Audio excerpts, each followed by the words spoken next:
This is the underground world of the miner. Since colonial times, enterprising men have sought the mineral wealth locked deep in the earth. The first region in America to be successfully mined was the Northeast. Scattered across the landscape were copper mines, lead mines, and iron mines, among others. These early mining operations eventually helped to transform the Northeast into America's manufacturing center. During the Industrial Revolution, industry consumed raw ore as fast as it could be brought into the daylight. It was turned into railroads, cannons, and everyday goods. Eventually, richer ore reserves were discovered in the West, and by the late 19th century, mining in the East fell into decline.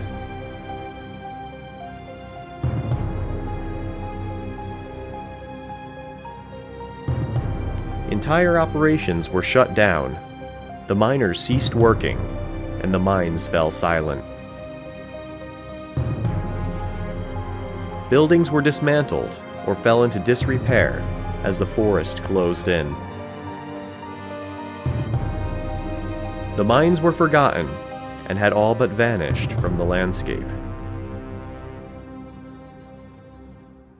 Mike Hetman is an abandoned mine explorer who is in search of these forgotten places. He seeks to rediscover lost mines and photograph them to bring their stories back to life. So I've been interested in local mining history since 1990. Soon after that, I began to realize that a lot of the places I had visited weren't really hanging around for very much longer, and they were fading off the maps, essentially.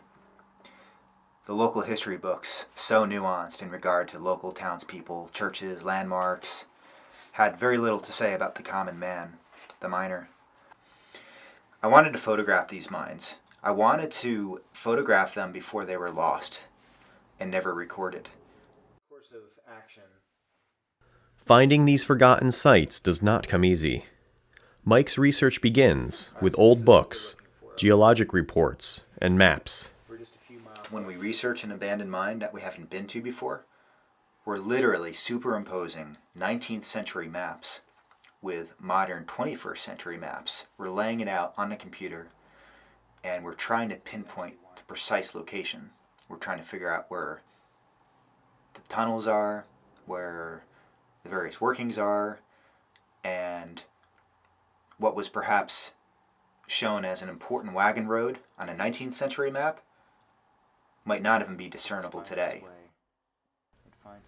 Sometimes his only clue is a name and mine symbol printed on an old map.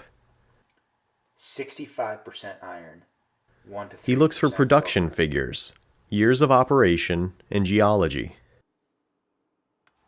Our explorations are a race against time. We're working against natural erosion, development, factors that help erase or blur these historic mining sites into the landscape so that they're no longer discernible.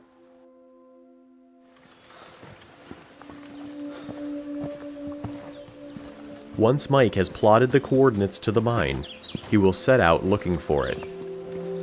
His search often meanders along old wagon roads or abandoned rail beds. Sometimes the trail leading to the mine is completely overgrown and indistinguishable from the surrounding woods. He wants to get on top of all those contour lines up here somewhere, and we're gonna have. This is the shallowest slope we can all get. the way on top. It takes patience and perseverance to stay the course. In steep, thickly wooded terrain, the most direct route to the mine is not always the easiest. Let's have some level of determination. Even when very close to the site, signs of past mining activity can be discreet. But to Mike's trained eye, all the clues are there. He looks for tailings, the waste rock removed from underground and heaped up in a pile close to the mine workings. Tailings are a definitive sign that mining had taken place. There's rocks, tailings scattered everywhere. And I'm finally first beginning to see some evidence of some ore, some high-grade magnetite.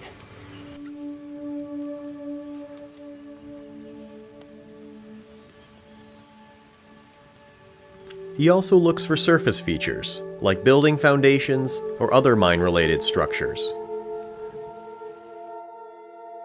To get into the mine, Mike must locate the entrance to the underground workings, a horizontal tunnel called an adit. We're here. We found number 4 adit. I'm going to check it out right now. All the time invested in research, mapping, and scouring the woods pays off when an adit is found. So we've just reached our location right now. This is one of 5 adits, or horizontal tunnels, that enter into the mountain perpendicular to the vein of rich iron ore.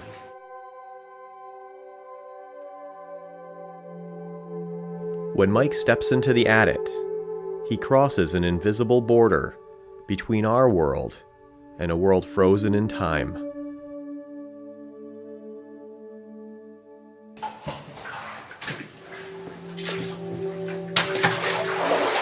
The adit Mike has found is flooded with groundwater, but he knows that miners typically drive an adit so it rises as it extends forward to allow water to drain from the mine. When I enter a mine for the first time, I'm taking in the sights, the smells, the echoes of water dripping from the ceiling, the environment the miner worked in.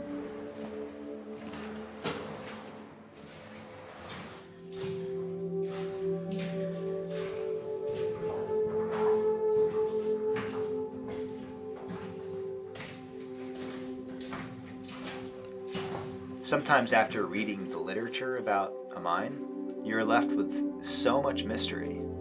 You know, they excavated 5,000 tons of iron ore from this one particular mine. So you go there and you're walking down a tunnel and you know the figures. You know that 5,000 tons of ore were removed from this mine, and you're constantly in suspense. And then suddenly you hit this solid wall in front of you and you're like, what happened? So we've walked approximately 300 feet into the mountain through this tunnel, and there's no evidence of any attempt at extracting the ore. It's simply a barren tunnel, and they've reached the end here. There's some drill holes left, as you can see over here, but apparently they abandoned their effort. This is a perfectly well-made tunnel, and it seems like they didn't pull an ounce of ore out of it.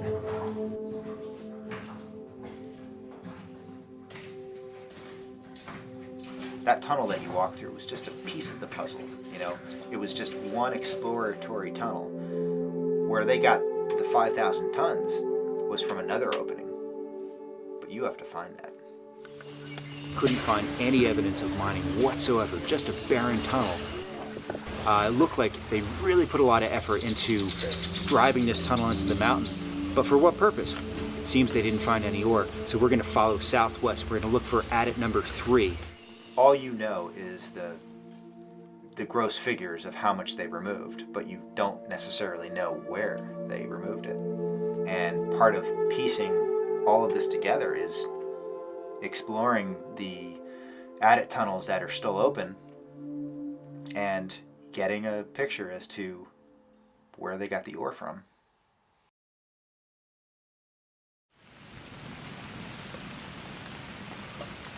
An adit isn't the only way into a mine.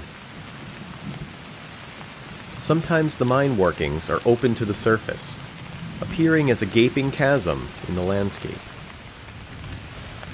I've just reached a massive stope. It's about 20 feet wide. The ceiling is about 70 feet high.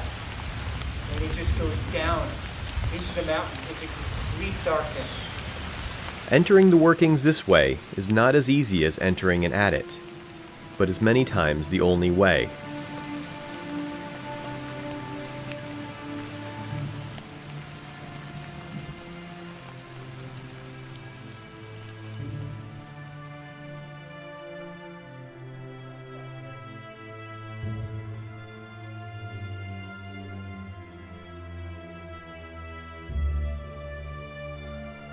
The level of difficulty is dependent on the pitch of the workings.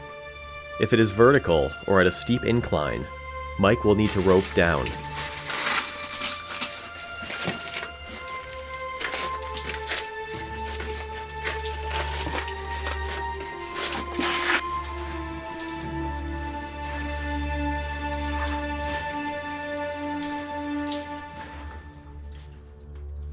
Once he has reached the bottom, he will follow the passageways that snake through the rock.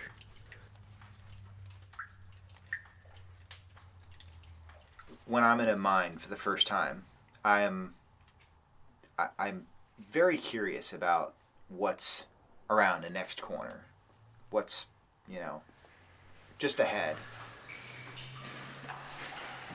The sights, sounds, and smells that you experience underground are the same sights, sounds, and smells that a miner experienced.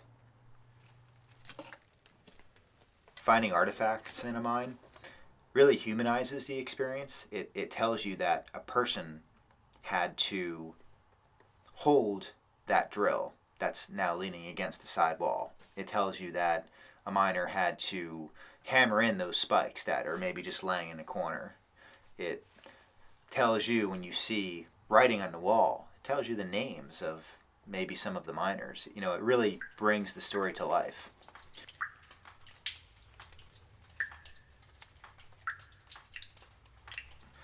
When you go into a mine, it feels like a lot of time has passed since the miners were there, yet at the same time, it kind of feels like a time capsule in that you're in an environment that hasn't really changed too much since the miners were last there.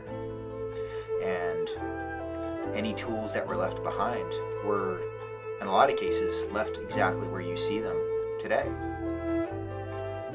So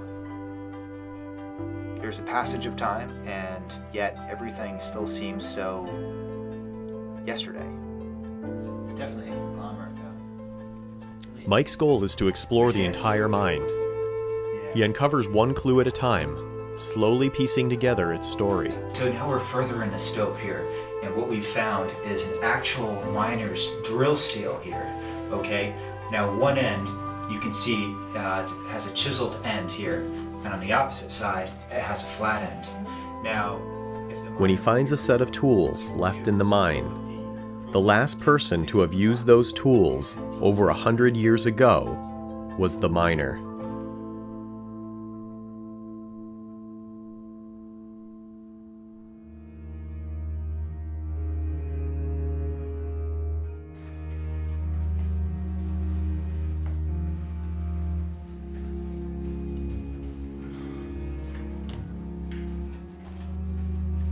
The miner is sampling the ore.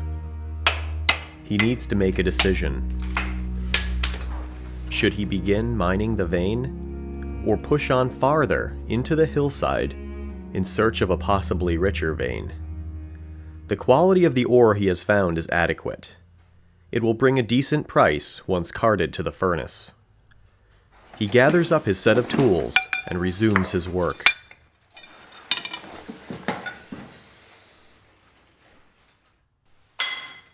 He is drilling a series of 3-foot deep holes into the ore.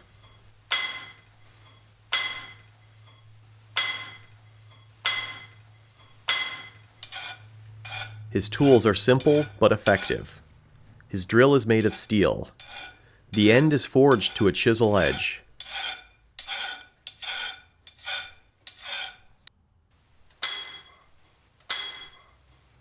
As he strikes the drill with his hammer, a tiny amount of rock is chipped away. With each blow, he rotates the drill a fraction of a turn, and then strikes again.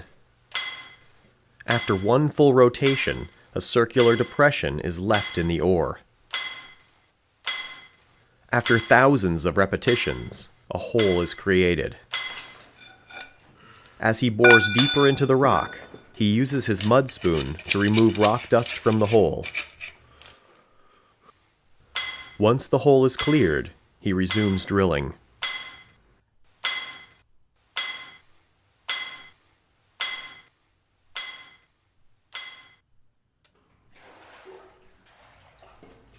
The marks left by the miner's drill can still be seen on the walls and ceiling of the mine. Mike can read the marks to determine the direction that the miners removed the ore. The story of the mine is written in the stone.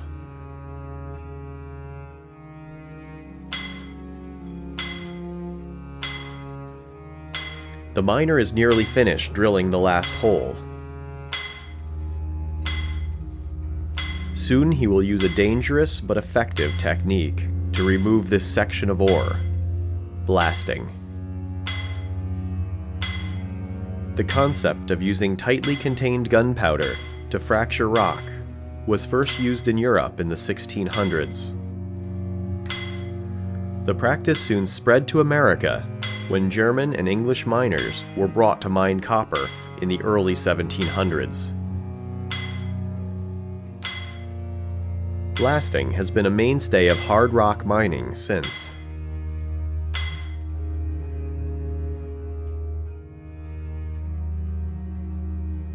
The miner inserts the charge into the holes and plugs the end with clay to create back pressure. Without back pressure, the gunpowder would be ineffective. If the series of charges detonate correctly, he will have removed half a ton of ore. He lights the fuse, calmly walks down the tunnel, and pauses when he safely rounds the first bend. He waits to hear the boom of shattering rock. He dreads the thought of not hearing the explosion and having to go back to the face to remove the charges, an inherent danger of his work.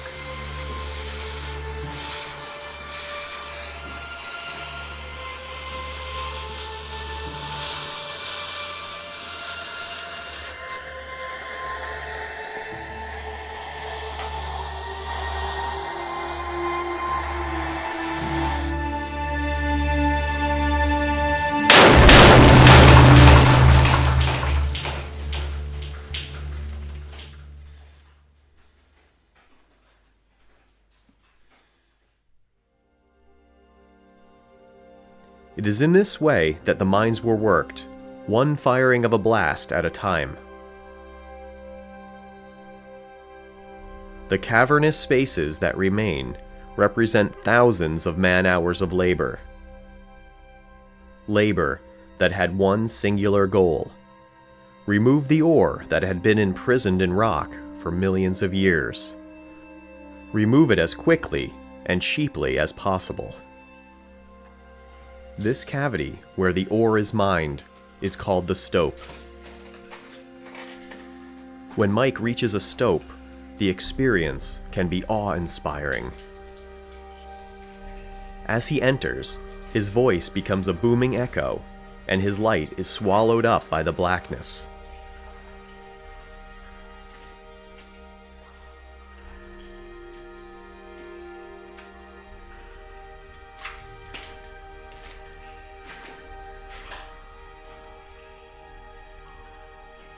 The satisfaction that the miner probably felt when he reached that rich ore is similar to the satisfaction I get when I turn around that corner and I see this massive stope. I know that they were successful. I know that they found what they were looking for.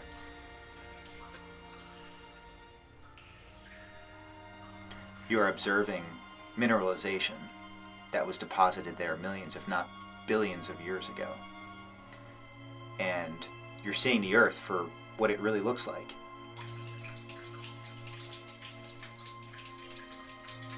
The lower workings are often flooded with water, appearing blue-green in color, that seems to go down forever.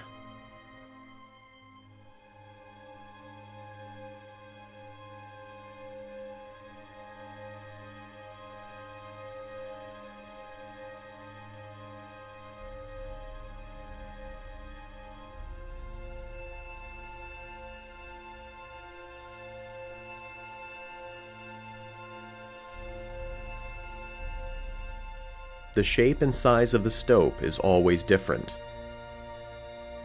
There are usually pillars of ore left to support the millions of tons of rock just overhead.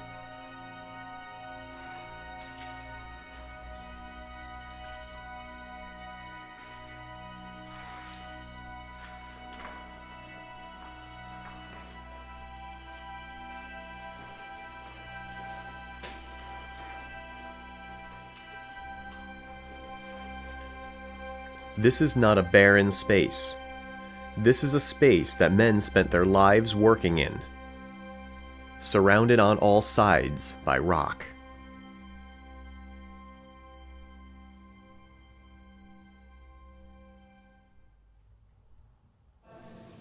After Mike is satisfied with his exploration, he will then set about photographing the mine. For me, photography is a balance between showing the mine in an interesting light and accurately showing the mine's features. I want to show the viewer what it really looks like underground. And sometimes if you just take a generic flash photo, you lose that emotion, that depth.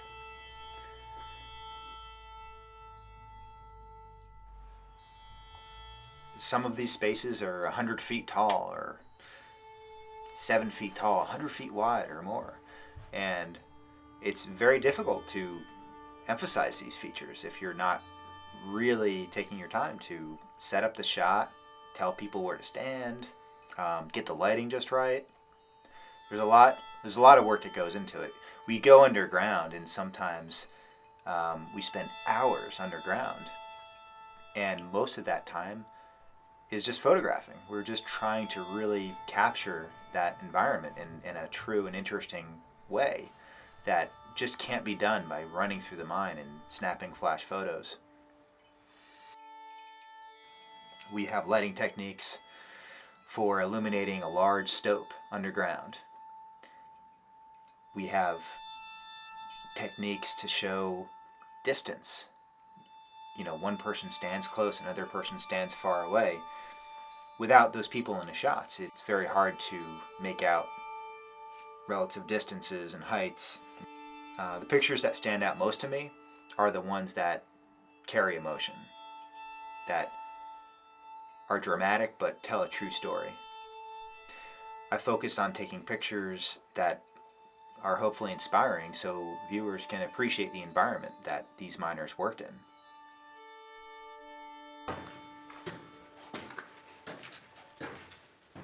After the smoke clears, the miner walks back into the mine. The blast was very effective. He takes a look at the shattered rock on the floor. As he looks through it, he finds a lot of low-grade ore, likely not even worth the transportation cost to the furnace. But soon, all his worries are laid to rest. He sees the glimmering metallic sheen of nearly pure iron ore, and there is lots of it.